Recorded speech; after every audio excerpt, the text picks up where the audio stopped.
आफ्नो बस्नलाई बनाएको।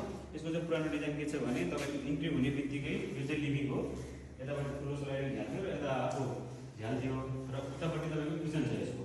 अनि उहाँको पुरानो प्रोजेक्ट अनुसार चाहिँ के थियो भने डिजाइनमा यता टिभी क्याबिनेट राख्ने डिजाइन थियो। तर यस्तो गर्दाखेरि हामीलाई चाहिँ के सल्लाह दियो भने यस्तो गर्दा के हुन्छ भने उहाँले यता किचन बनाउनुहुन्छ, यता डाइनिङ राख्नुहुन्छ र यता टिभी क्याबिनेट बनाउँदाखेरि के हुन्छ भने यता झ्यालबाट पाल्ने जानलाई स्पेस पनि छोड्नै पऱ्यो, यता पनि बाहिर जानलाई स्पेस छोड्नै पऱ्यो र सोफा राख्नलाई ठाउँ पुग्दैन कि। अब यहाँ सोफा राख्ने कुरो भएन, यहाँ थोरै सोफा राखेर फेरि यति सोफा राखेर फेरि यसरी सोफा राखेर कसरी मुभमेन्ट गर्नु होइन। अनि हामीले चाहिँ उहाँहरूलाई एउटा सजेसन के दियौँ भने तपाईँको टिभी क्याबिनेटलाई चाहिँ इन्ट्रीको त्यो साइडमा राख्ने। त्यसरी हामी तपाईँको इन्ट्री भएर यसरी आउँछौँ नि स्टोर केसबाट आउँदाखेरि यो साइडमा चाहिँ तपाईँको टिभी क्याबिनेट राख्ने पार्टिसन गरेर।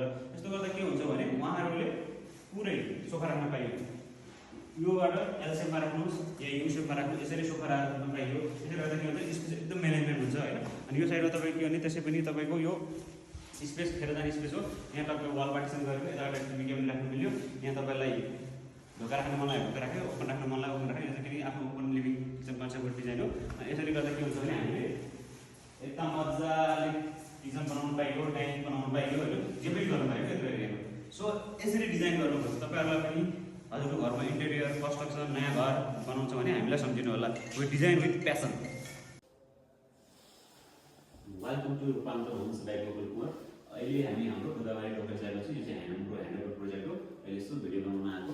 यो चाहिँ हामीले चाहिँ ओपन किचन डाइनिङ कन्सेप्टमा डिजाइन गरेको छौँ। यसको चाहिँ के थियो लेआउट भने पहिला इन्ट्री हुने बित्तिकै यतापट्टि टिभी क्याबिनेट राख्ने प्लान थियो, तर हामीले त्यसपछि इन्ट्री डिजाइनलाई चेन्ज गरेर यतापट्टि टिभी क्याबिनेट राख्ने स्पेसियस हुन्छ।